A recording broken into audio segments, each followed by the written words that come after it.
So this is where the magic happens. Yeah. This is where all the witchcraft takes place.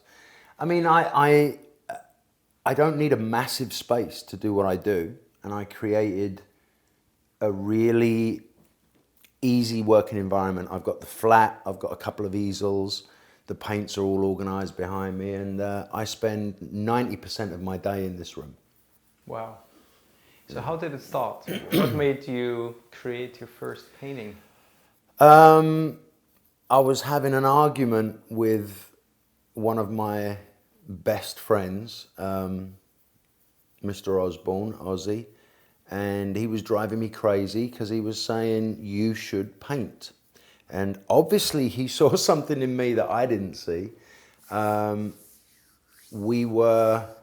think we were in South America, and we went to an art supply store, and really, really to shut him up more than anything, I said, okay, fine. And I bought a little canvas and 4 colors and a brush, and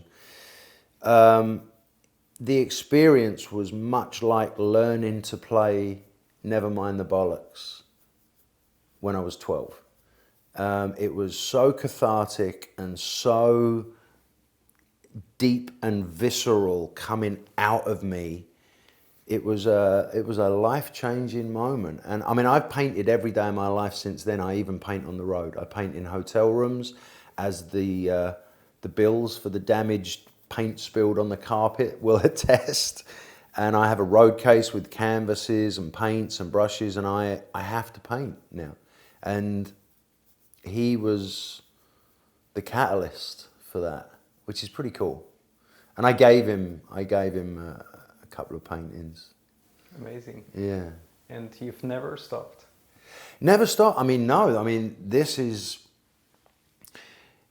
Look, here's the thing. I've been really fortunate, and I love playing guitar, and I play now with some of the best people in the world, and I would never want to change that. And I'm super grateful for that life. But creatively, there's so many blocks in that world. Even just to write, you know, the last Billy Idol album, I wrote it with Billy and Steve. But me, Billy and Steve have to get in the same room at the same time. Everyone's got schedules. Management will have opinions. And then you've got record labels, and there's all kinds of opinions and schedules and other people involved. With this, there's no one. Like, I wake up, I come downstairs, I walk in here, and there's not one person telling me, well, are you sure about that red? Maybe that should be blue. Doesn't happen. And so that's the difference in the creative genres. I also love acting, and I've done quite a bit of that. And even there, you've got a director saying, well, can you try it this way? And you've got other cast members that are not doing what you want them to do, or doing something unexpected. This is just me. So it's a different creative process, but I need it now. It's very cathartic for me. So I followed your art career closely, and I was really impressed by how you've built it up. And Thank you. I think, again, it shows the traits we've been discussing before. A lot of hard work, a deep understanding of the mechanics of the business side of it, and putting your own spin onto it, making it Billy, right? Yeah. Yeah, I think that I'm lucky I have this inherent understanding of the business. I think that it's really important, both in music and in art, in any creative endeavor, that you know who you are and your worth, and you know who you're not. And I think that that is something that a lot of people miss when they're trying to claw up the rungs of a creative ladder. You can't start knocking on the Gagosian gallery door expecting an exhibition, a show. You have to earn your bones. Same as, you know, I'm a great rhythm guitar player, but I'm not Slash or Jeff Beck or Dave Navarro. I know my place. And that doesn't mean I have to stay in that place. I can work and put the footsteps in and do the rungs of the ladder and work up. So with the art, I've done shows in real galleries in Beverly Hills where they're repping serious artists, and my work has been in there. And I've done those kind of gallery shows, but I've also done the other type of show where you do it all yourself. And the difference financially is that when you sell work out of a gallery, a large percentage goes to the gallery because they're providing the space and the hanging and the clients, the list of clients. But it doesn't cost you anything to do it. And when you do a show yourself, you pay all the expenses, but you get all the money. And it works out the same for the artist, but it's a lot more work. And so in true Billy Morrison fashion, the last show that I did like that, I did a collaboration show with Plastic Jesus. That's the piece that we did together. It's one of the editions. Plastic Jesus is a very well-known street artist here in LA. And he approached me and said that he liked my work and I was a fan of his work. So we did a show, and I came up with the idea, not realizing how much work it would be, of taking over the iconic Tower Records on Sunset. Now, just taking over a building, any building, is hard, because it's not just a matter of paying rent and then hanging up. You've got porter cabins for bathroom facilities. You've got red carpet. For an art show, you've got building walls, literally building a gallery. Tower Records was a humongous empty space. You can't do an art gallery like that. So we had set builders from Hollywood come and build the walls. You have staff. You have so many expenses. And obviously, you know, that was all secondary to, yeah, let's do an art show in Tower Records. And luckily, the way I am is we'll pull the trigger and figure it out afterwards. And we did it. We pulled it off. And the iconic Tower Records sign is red font, yellow background. And it's huge. And we were the first people to change that sign from saying Tower Records to saying Anesthesia, which was the name of the show, Billy Morrison, Plastic Jesus. We had an 82-foot sign built and hung it up there. And it was a lot of work, and it was hugely successful and solidified. It did what it was meant to do. I mean, I don't think we made much money. Even though we sold all the art, we spent it all doing the show. But it wasn't about making money. It was about making a statement. And we took over an iconic corner of Sunset Boulevard and made it our own for a week. Which is art in itself. It was definitely art, but it was definitely physical work. I mean, me and Plastic, we were up in a cherry picker ourselves with a gun doing the sign. We did it ourselves, very hands-on, and it's so much fun. Well, I see a little bit of Warhol in there. There was, yeah, there was definitely a factory ethic, work ethic going on. What I will say is the next art show in 2019 will be in a gallery, because I'm drained from that. But it was fun, and it was good on the press front. Definitely solidified my price point because it all sold at the prices that it was up for. So it was a good exercise in business as well.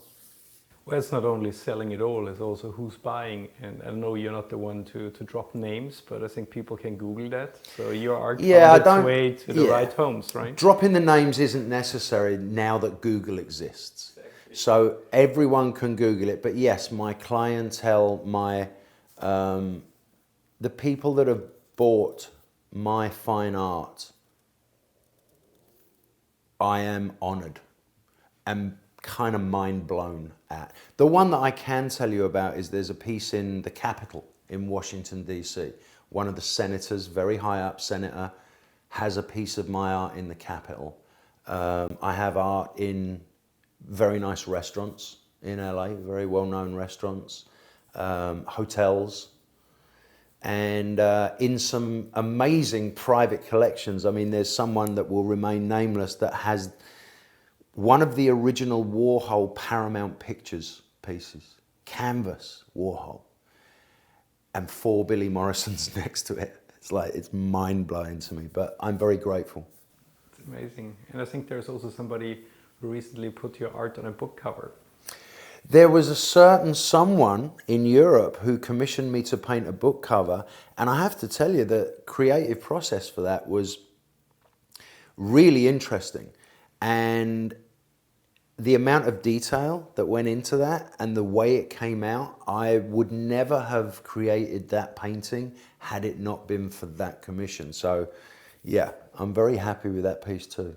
So am I, and very proud. Maybe about your art a bit more specifically. If you would have to summarize the quintessential, if there is something like that, Billy Morrison art piece, how would that?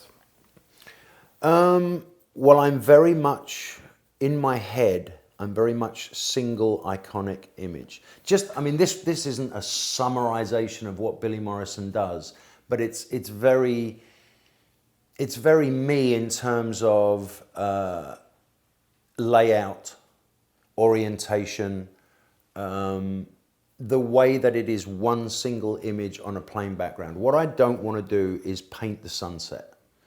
There are many more skilled and trained people that you can go to get a nice landscape.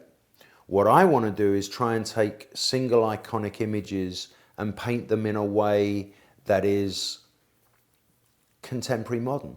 Street, I love what Banksy does, I love what Shepherd does, I love Plastic, I love all those guys out there, Thrashbird, all the street guys. But I don't want to work on a brick wall. I want to work on canvas. I like texture. I like the personal connection with paint and brush. So what I'm trying to do is take the way that street art looks out there and put it on a canvas. I'm not interested in trying to do the childlike Basquiat stuff. There's a lot of that out there, and that's great, and I love it. But for me, quintessential Billy Morrison is distill the image down to a basic 2 or 3 tones. What I've learned by doing this is that any image can be distilled down, and you learn that so much of that image is not important. You reduce it to the max. Yeah, you reduce it to its basic core elements, and the image can still be seen and appreciated, but there's something about the reduction of the image to its most inherent and important core that resonates with me. So that's that's my style, is get that image down to its basic. And hopefully some of the pieces have a message in. If I'm painting rock stars for people, that's just because there's a mutual love, mutual admiration, mutual respect. But some of the art that I paint in my shows have messages that I'm trying to get across. But again, with art, it's very subjective. The one question I hate when I'm standing in my own art show, so what does it mean? Well, it means something totally different to you. You tell me what it means to you. You tell me what my creation has stirred in you. If it doesn't stir anything, I've failed. If you say to me, well, I really don't like it, it's very scary, now it's a win.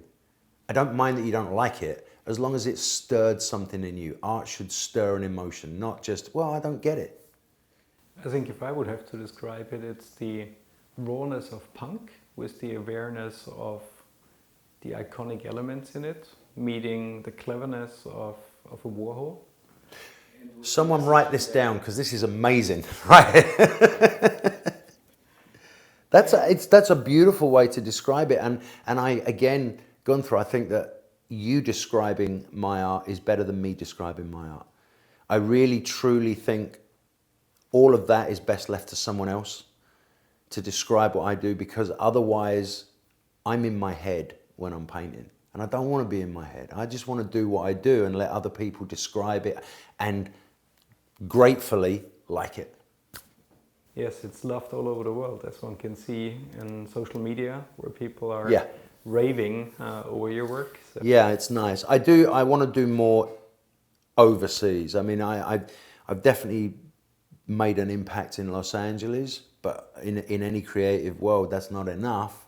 And I'd like to get over to the East Coast and do some. I did do a show in in Philadelphia, but I'd like to do more on the East Coast, and I definitely want to take a body of work over to Europe and show. And, you know, because let's face it, some of the greatest artists in the world come from over there. True that. So Europe and Asia, wake up. That's right. I'm coming for you.